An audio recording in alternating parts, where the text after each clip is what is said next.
Hey, everybody. Thanks for tuning in to the Hanging On to Hope podcast. I'm Brenda J. And I'm Karen Wonder. And we are HangingOnToHope.org.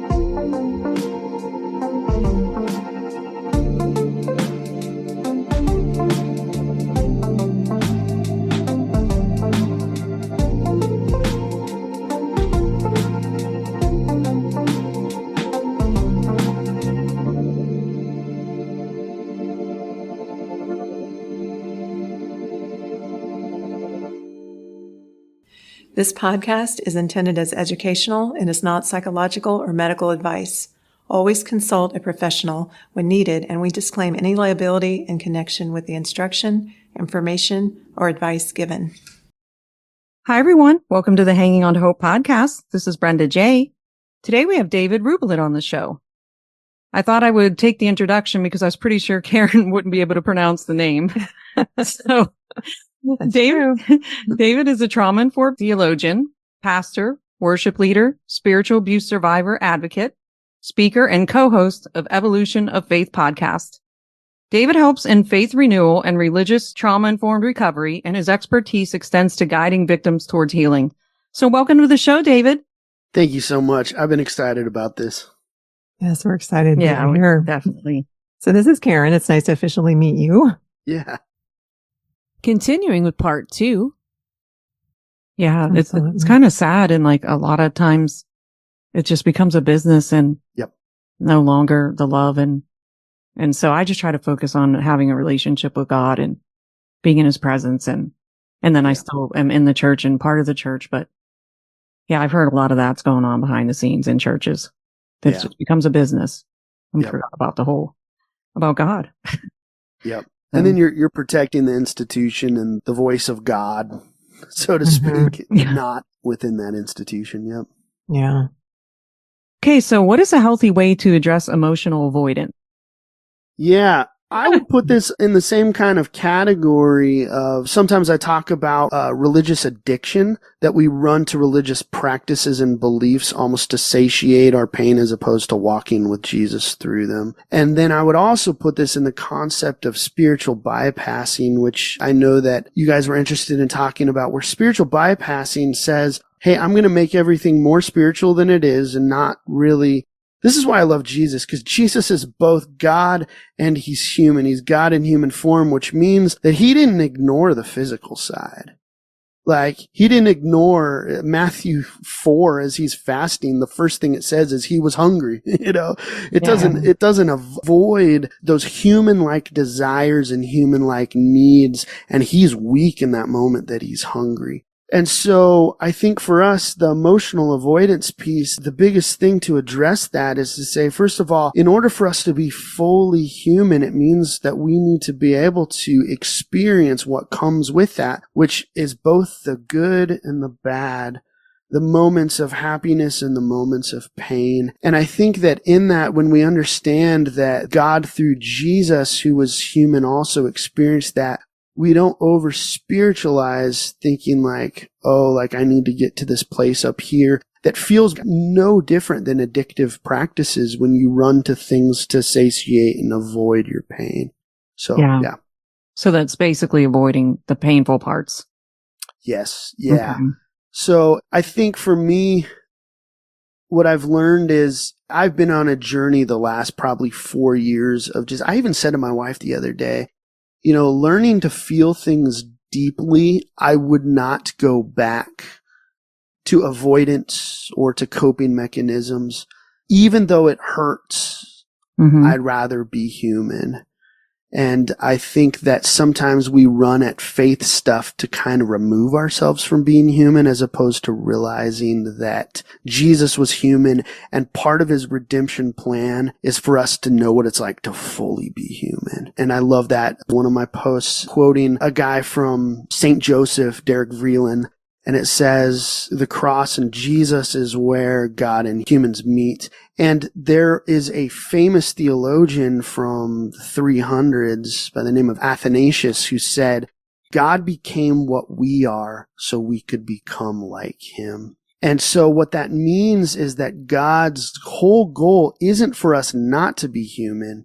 His whole goal is for us to fully be human. And part of what happens in us, especially for trauma survivors that have had to learn to survive, we shut parts of ourselves off. Oh, yeah. And when we seek healing, sometimes we have to come back to those moments and come back to those coping mechanisms and come back to the adaptations that we've created in order to survive. But when we do that, even though it hurts and even though we feel scars, I do believe that that is where Jesus can be found in tangible ways. He was found on a cross. He was whipped and flogged. He was hungry. He was depressed. He was tired. He was all these things.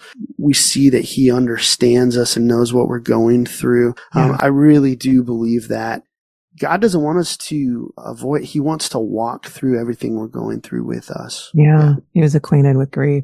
Yeah. I was telling someone today, I couldn't believe I even said it. I said, I don't regret anything that happened to me. I don't regret being married to him. I don't regret what I went through. And I don't regret being single now and understanding what single women go through and all the different things that I've gone through, because just like that, I'm able to feel and have empathy and compassion for all kinds of different situations now instead of just the one. So that's interesting. Yeah. Yeah. So how can an insecure attachment be an attraction to toxic theology? This is an interesting question. Yeah. So attachment theory, I mentioned it earlier, attachment style. We have podcasts on it. So. Yeah, I find it really fascinating. It's stuff so fascinating. I'll try and keep it simple and tell people to go check your other episodes. And it's stuff that I'm still kind of making all these connections with. But, attachment style comes from your caregiver. And so what you learned that you needed to survive based on your caregiver. And so a lot of times because of that, people are attracted to or attach themselves or marry people that represent their caregivers because that's what's most comfortable for them. What I found though, in specifically with this concept, you have an avoidant attachment style, oftentimes paired with an anxious attachment style. And so I know quite a few people in my life that struggle, and I'll say honestly, I'm here too. They struggle with God feeling present and God feeling with them and God walking through them and God caring about what they go through because their anxious attachment that was raised by an avoidant and they seem to connect with avoidant attachment. So our attachment style says a lot about what we believe we need from God and how he functions. I pulled this off my shelf, actually planning on reading this next, but my sister brought me this. It's called Attached to God.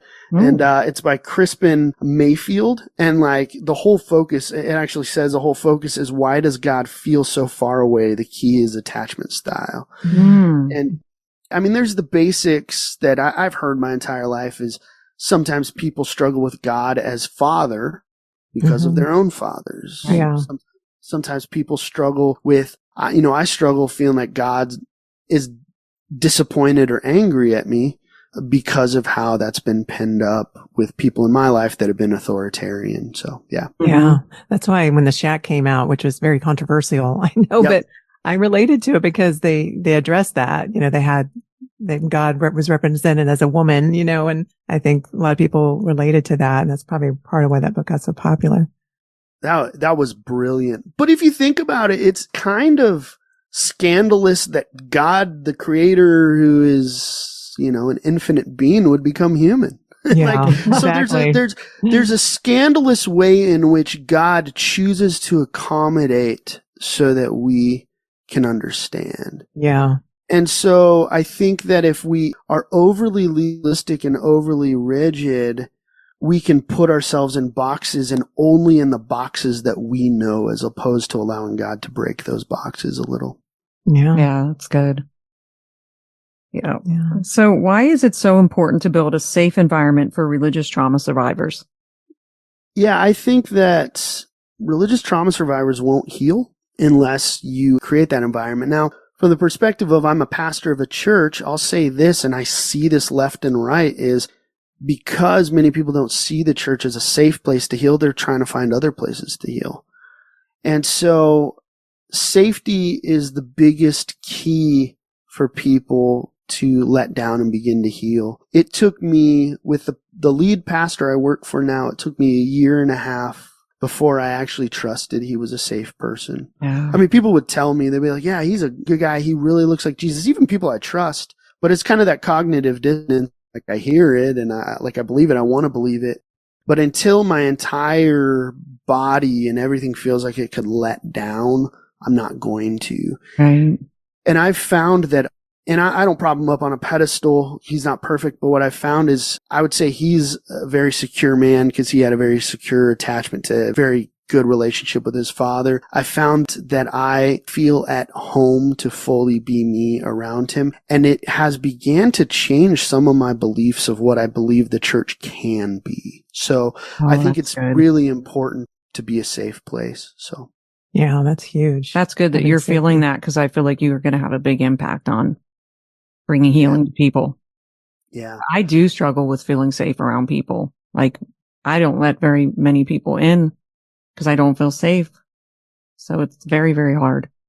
Yeah, and being safe in church, because like I get triggered even by just little things, in church. So to even bring it up in church to me would be a good thing, because if anyone that may be struggling with that. We both had two different types of spiritual abuse. Mine was different than hers, but she goes similar to yours.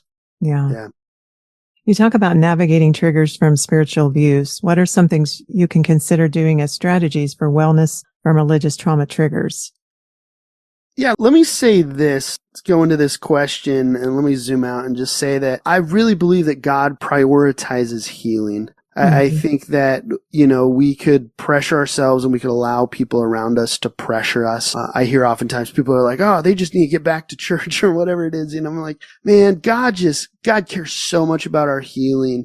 And when I look at the time that Jesus walked the earth, you had the religious elite and you had kind of the Jewish process that was set up in the time of Moses, and you have the Levites too. And like, all this stuff was set up, and there were restrictions of people who could and couldn't participate in certain ways of worship. And some people that if they were unclean in certain ways, they couldn't have certain roles. If they're unclean in certain ways, they couldn't bring an offering until they were clean. And so we realized that type of system existed. And I think that it's really similar to the systems that exist now. We're like, well, you're not good enough to have this kind of a role. You're too much of a sinner to be able to A, B, C, and D. And we kind of have set up, like, unintentionally, these systems that have certain barriers and categories for people.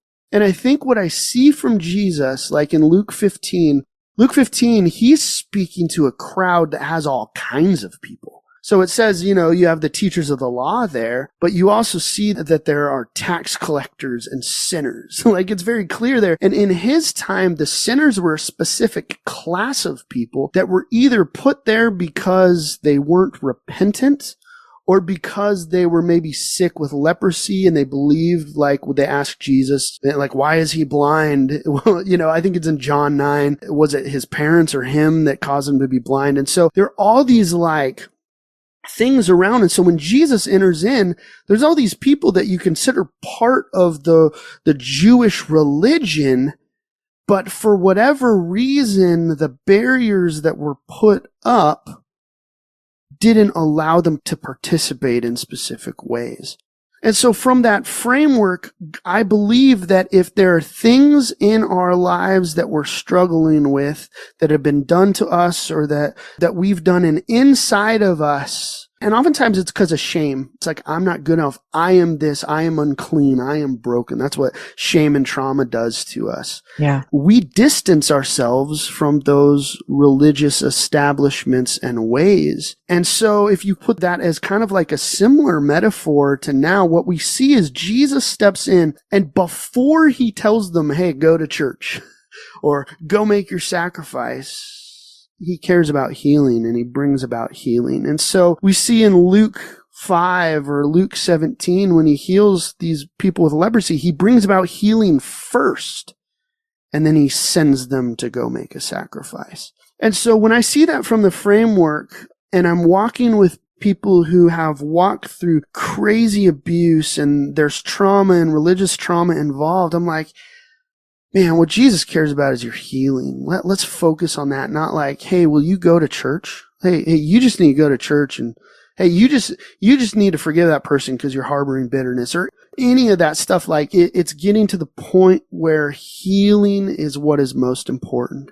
And so what I would say in this, there's a couple of steps that I say, and I say in different ways, and sometimes I add more steps in this, but simply take a break. And so again, Jesus cares more about your healing than you participating in that establishment. Mm-hmm. If that establishment, going to church Sunday morning and having to hear all those hymns that say things, I mean, it's really hard when you are walking through shame and trauma. It's really hard to say, he saved a wretch like me, because it's like what you're saying is, even in moments of trauma and abuse, because of the shame you carry, even if it was done to you, you're like, I'm broken. There's something wrong with me. And so there's certain things that are just these trigger points. And sometimes you're like, time out. I need to break from this. Yeah. And so give yourself permission for a break. Yeah. Don't feel like you have to push yourself into things. I do it all the time. If I don't, I just take a break sometimes. Yeah. You don't need to go. And you might have some people that hear that and they're like, man, this guy's a pastor, but it's like God cares more about you healing and cares more about you feeling safe with him than unsafe with unsafe people. Yeah. Yeah. And then the second thing I would say is practice grounding techniques. Now, there's a couple that I've learned over time, but sometimes, again, the grounding technique that's best thing for you when you get hyper aroused and dysregulate is just to walk out the door. Yeah. Again, take a break. Because sometimes what happens in my dysregulation is I tell people it feels like a snowball or an avalanche. Like sometimes it's building. And if I don't kind of breathe and take a break, it'll come to a point where I have an attack and it's not good. I kind of have to do that too. I have to just kind of take a break from it because I'm overreacting and I know it. And I know if I take a break, I'll be fine in like 5 minutes. It works for me. Yeah. I just know, nope, this isn't a good reaction. Yep. Oh yeah. Yeah. And that's key. That's one of the grounding techniques is the same as my first step. Take a break. Yeah. There's certain things like learn to breathe. There's certain ways in which you could actually work on resetting your vagal nerve. And those are some things that I've learned over time with eye movement and posture. And so there's times where I'm starting to get keyed up about stuff and I'm able to regulate my system, and those are key, but sometimes they're not a fix in the moment until you remove yourself from the place you're in and establish boundaries. And so that's really, really hard, I think, for people, especially because churches, and I'm speaking again as a pastor with churches want stuff from you a lot of times, or it feels like it. They want your time, they want your money. And they say it's for you, but it's really so that they feel good about your participation. And so allow your boundaries. I tell people boundaries are almost like when somebody's going to enter my property. My mom has 35 acres and I've stayed with my mom. I lived with my mom for a while. She's got a gate way far out and there's all this distance leading up to her house. Everybody has agency. Everybody has permission, even if they don't feel like they have. I'm giving you permission, like everybody has it to say, I will only allow you to this portion of my life. That's it. Doesn't mean you're not authentic. For me, as a victim of abuse and survivor trauma, is I've thought that the way in which I'm authentic is just allowing everybody into all those spaces of my life. But no, establish boundaries. Boundaries are good. Saying no is good. Yeah. There's certain people that I'm kind to. Like, I'm kind to everybody, but that doesn't mean that they have the trust that I will allow them into parts of me. Yeah, right. And we see in places like the Hillsong documentary, we see in all kinds of places that I see, like, there's a requirement for members or students of all these Christian organizations to disclose all kinds of stuff about their life. And I'm sorry, like, people don't deserve or have the right to certain parts of your life if you don't grant it to them. Yeah. And so boundaries are key for us to feel safe. It's good. Yeah. Seek support. I tell people to look for an evidence-based, you do whatever you want, whatever supportive system you have. But for me, because of what I understand trauma is scientifically, I want somebody who's evidence-based in their approach to support. They know they can breathe with you. They know how to walk you through what you're going through. And so evidence-based to understand what dysregulation and anxiety is and how it pertains to trauma so that they're not making it worse. Mm-hmm. Educate yourself. My account is just one of many. I love that this stuff is becoming so open, like your guys' podcast. It's just, you're bringing in guests from all these different perspectives and all these different stories, many of them with the same type of categories around abuse and trauma. But we're able, because of the internet, to give people education, but people are able now to look into research and like what's happening in them and within them. And the beautiful thing about the internet is it kind of shows the reality of sometimes the leaders and the environments that they're in, where in the past, before things were so public, like they could live in like an insulary way where, nobody could see that what they're saying or believing or teaching or treating people is trash. But now, call people. That's true. You can call people out. Yeah. Yeah. Yep. And then engage in self-care. This past week, I had to pause social media for a week because of how hard some things were that I was walking through. And I'm just like, I need to do something I enjoy, And so being able to give yourself permission to make space to just do something where you remind yourself that life is more than just what you're drudging through for a moment is really important. So definitely. Social media can be stress-inducing, I think. Your website states that your expertise extends to guide victims towards healing, emphasizing resilience and recovery from the adverse effects of religious trauma and abusive experiences in religious settings. You accomplish this by highlighting Jesus and illustrating how abuse in a Christian environment deviates from Jesus' heart. Did you want to expound on this or give a few examples? Yeah, I'll give a few examples. The woman caught in adultery is probably the first one that I'd see. I think that religious leaders naturally would gravitate towards, first of all, blaming the woman when the man's complicit as well.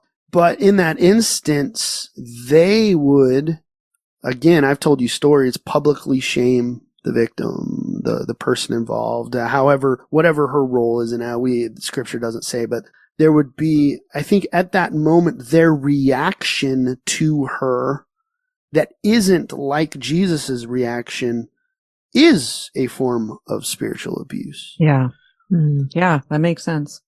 And what we see Jesus do is he addresses, now there's all kinds of ideas of what Jesus did. Some people say that he wrote people's sins in the ground that were around her. Hey, I know you did this. I know you hear different stuff. And so there's all kinds of theories, but no matter what we see is that Jesus treated her as a human. He treated her with compassion, and he says, I do not condemn you. Mm-hmm. And so if we want to understand what God is really like when we're wrestling with abuse and we're wrestling with the trauma from the abuse, we look at Jesus. I will always hang my hat on that, is we look at Jesus, and Jesus is outside of their way of handling things, the religious leaders. We see this in Luke 15. I talked about that. You see the religious leaders, the tax collectors, and the sinners. And he gives these parables about, the lost coin, the lost sheep, and then all of a sudden the lost son. And what he's doing is he's showing the heart of the Father and how he's willing to endure shame. God himself is willing to endure shame in order to run to his son as he returns. And so Jesus is contrasting everything that we as religious leaders tend to naturally gravitate towards, which is abusive and destructive and oppressive behavior of people. So I think that's wonderful, your approach to healing. And if everyone could have the approach that you have, it would be so pleasing to God, because you're using Jesus as an example to help people heal instead of the way the abusive church leaders have been doing it. Well, Jesus endured utterly religious abuse. I mean, it was the religious leaders being scared of their power being taken away, and so partnering with the political powers in order to silence him. So he became a victim in a crazy way. Yeah. And so he knows what it's like. He's navigated it, and he's also overcome it. And so it allows him, in a sense, on the cross to say, "Me too," to all of us. Yeah. Yeah, that's so amazing. Well, hey, this was awesome. It was. Yes. Thank you so much. That was for amazing. all of this. It was very good. Thank you so much. For where can our listeners find you and your materials? And are you on social media? Yeah, I tell people the best way to find me is, so I'm on Instagram and Facebook. They share posts, they kind of cross post, but Instagram I'm probably most active on. I'm David _Ruybalid, and so it's in the show notes, I'm sure, for this. Yeah. If you want to look at how to spell my last name, it's difficult to pronounce for y'all. But, so David _Ruybalid if you want to find me, and that's probably the best way to find my stuff. I post probably 3 to 8 times a day, and it's all within the line of this type of content. So yeah, that's great. And then do you offer any type of help or? Yeah.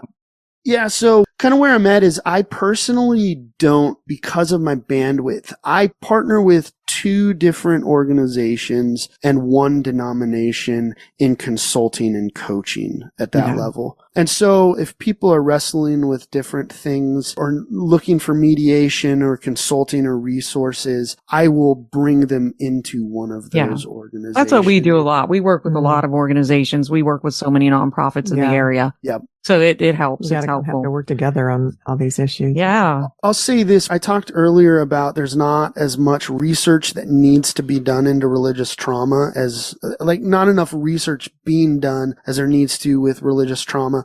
That there is a project. It will be open to, at least announced to the public, hopefully before Christmas, but a project in which I am working on with some fantastic people in this world and category. And so I'd say, keep a lookout on that. I will make sure to announce that within my own social media to kind of direct people that direction. And so that's coming. And then if you are in the Phoenix area and in the West Valley, I did help partner and build a counseling center that meets in my church. None of them are members of my church on purpose, and they're all evidence-based therapists. That's fantastic. They're all EMDR. I mean, they understand trauma and they understand this stuff. And there's been a couple people in kind of the realm of Philip Monroe was one that reached out to me. International Bible Society is a trauma professional that goes into all these different places around the world when there's like war-torn stuff and help them heal and stuff. But he's reached out to me to where, like, we've shoveled some of his clients that are local in Arizona towards our counseling center. So that's there. And then we also have quarterly events if you're in the Phoenix area that are meant to help support families that started with that summit I told you about. And so we'll address at times trauma or anxiety or self-harm or suicide ideation. And so that's there to be a resource specifically for families. So, yeah. That's fantastic. It is. It's so needed. Yeah. Well, right now. Yeah. Just go follow him on social media or go to his website. And we just thank you so much for being on the podcast. Yes. Thank you so much. It's amazing. Yeah, thank you. We're done. That was so good. Thank you. That was. Yeah. All right. Bye. I go through every word and edit it, and it's weird. You need editing. Well, and I have people that are like, just set up the program where it, and I'm like, it's part of my healing to edit them. So I go through them slow and every word, and it's helping me heal so much. So yeah, it does take up a lot of my time, and I do it for free, but it's part of my healing. That's so beautiful. Yeah, no, that's so cool. Yeah, because you guys did some of the most research I've ever seen anybody do on a host of a show that I've been in. So I'm like, oh, I should probably look at what I once said,